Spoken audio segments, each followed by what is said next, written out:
What's up? We're here with Mitchel Bailey at the It's Still Lit concert. Crushing it. Why don't you go ahead and introduce yourself, brother? I'm Mitchel Bailey. I'm a huge supporter of this guy. After I seen his interview with Quinn, it blew my mind into like 5 million pieces. I had to pick them all up, put it back together. Damn. I'm stoked to do this interview, man. Damn, that's fucking sick, man. I appreciate it. So, man, why don't you tell us, man, how you been doing in this rap game, man? I've seen you now crush it twice, coming out here and throwing down your lyrics, man, with all the energy and everything. Where do you get that motivation from, man? Where do you get that passion from? I just think at a young age, man, I've always had to have something that I'm passionate about. Like, before I did music, I was into soccer, random, but like, even when I was in grade 6, man, like every day I would go outside and I just juggle the ball for like 2 hours, and like I wanted to be like professional at a young. I lost interest in that, but I had to find something else that I thought I was passionate about, because I never really wanted to take like a normal route, I guess.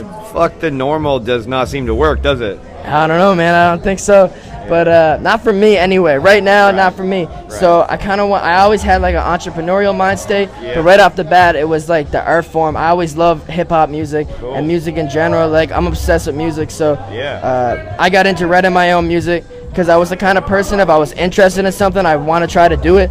So I wrote for a whole year. And then I started recording. I put out my first song to see what the reception was. I never wanted to put out a song that I thought wasn't up to par. So I waited until I thought I was good enough, put it out, positive reception, and then I kept it going from there. I released my first project, and ever since I've just been trying to like make good albums, make good like pieces of work, and kind of treat it like a business too. I think I've taken it seriously since the first day I've started doing it. So. Yeah, man, that's fucking intense, man. So you've really taken some time to really think about it, and that's cool, because the channel here is like self-development. We're talking about success, like financial success, all that type of shit, man. Success with women, like everything.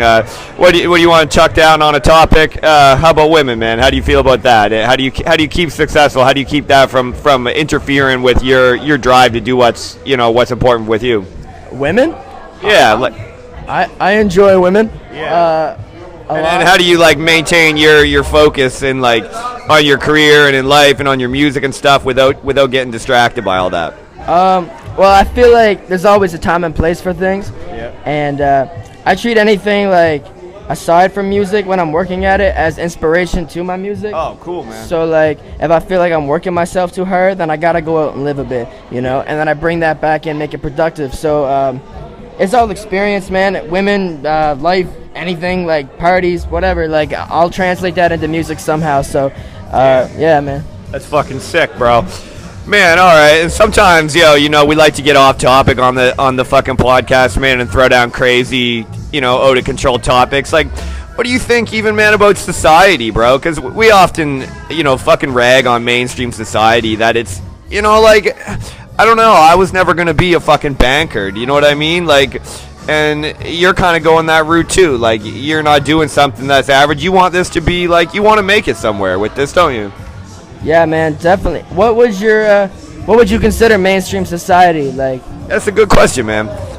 I don't know, man. I guess it's like mainstream society, like the fucking 5 o'clock news, man. Like your high school principal, like the fucking local, even like the local pharmacy, man. The fucking those systems, like we cut those up a lot on here, but you know what? Maybe we're being too harsh on that stuff. Maybe there's more to mainstream society than we think. Yeah, I mean, everybody has their own path. Mine's just a little different, I guess. Cool, I man. mean, tell us about it, man. I feel like I don't know, like, the thing is, like, who knows, like, this shit could all, fall through, and I might be, doing that in, like, 3 years. I don't plan to. I always was someone that wanted to build something from the ground up, and not just music. Like, I just like entertainment in general. Like, I would love to do clothes. I would love to act. Yeah, tell us about the fucking clothes, man, even. Yeah, so we got the YSS hats. It's all just, like, straight original, man. Like, my buddy Moose Can Fly, my video director, like one of my best friends, he just wrote the young superstars. It represents like anybody, like it's kind of like what we're talking about, like anyone that chases their own passions at a young age, and they're a superstar in their own right, regardless if it is like you know, someone working at a pharmacy, a teacher, a cab driver. If that's what you want to do, you're a superstar. Yeah. And that's what we preach. And you know, I just want that movement to be spread. But my heart's in the music right now. Yeah. I want to put together great music. I know, like, I feel like, you know, when you listen to my music, you're gonna get like my life and everything that's going on in it, what my goals are, what my experiences are like day to day. And I work hard at it, man. I'm 18. I just graduated high school. I have my own company, Buzz Entertainment. I work with I have my business director, Mickey Freeman, and Brendan Lyle, my video director, Moose Can Fly.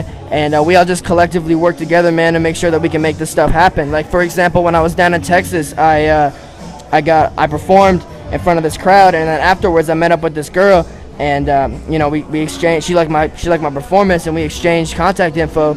And then the next day I messaged her on Instagram because I want to keep up with those connections regardless. Yeah. She had like 20,000 followers on Instagram. I didn't know what she was doing, but I knew it was somewhat important, and I hit her up saying that we should stay in contact, and she was like, yeah, I liked your performance, and I wish you were around in the Florida area. I would get you on my Miami show to open up for Lil Yachty, who's a big artist right now. Wow. And I was like, well, and I said to Mickey, I was like, man, we got an opportunity here. We can make it happen.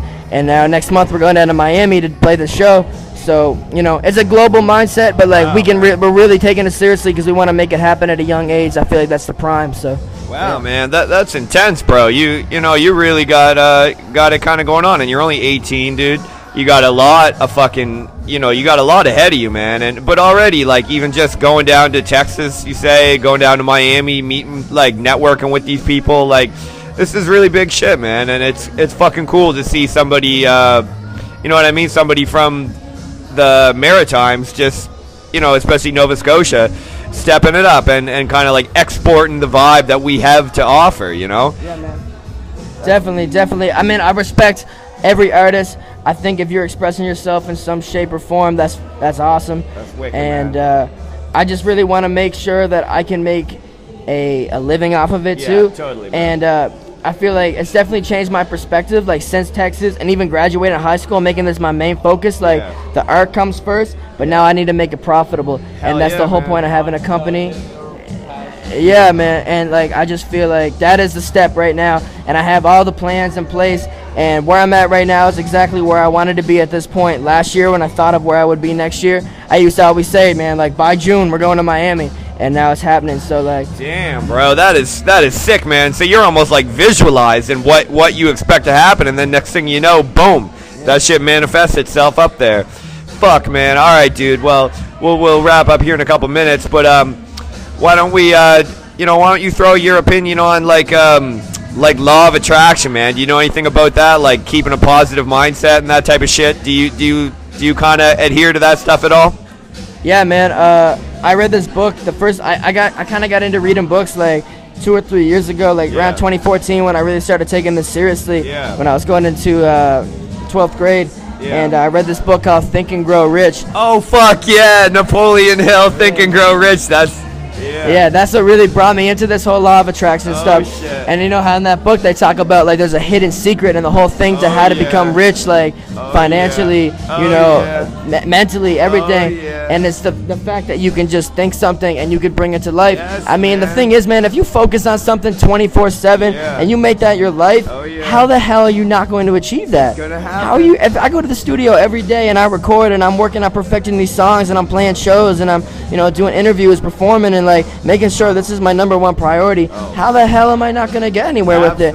I'm not saying that in any cocky way, but it's just like it's just logic, man. I feel like you put enough time into something, you believe in yourself, and you really study it, then that's how everybody else made it. And you have to really, if it's not in, like, if there's no outlet where you're at, you got to go and find that and eventually bring it back so the next talented and determined artist can get that same like exposure, I guess. Damn, holy shit. Well, I feel bad for anybody who's gonna get in this guy's way, because he is on the fucking track, man.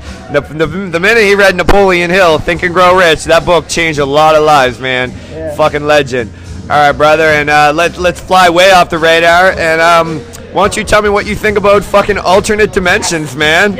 I know you were excited to hear that fucking question, man. What's going on, man? There are alternate dimensions, am I right? Man, I watched your interview with Quinn, and when you asked that question, it's like, bro, I left my house, and like the whole like the YouTube like the video complete like it finished buffering. Yeah. So I was actually listening to it in my car, and when you asked that question, it threw me off so hardcore. Like I thought it was hilarious, and I was like, I did not expect him to ask that.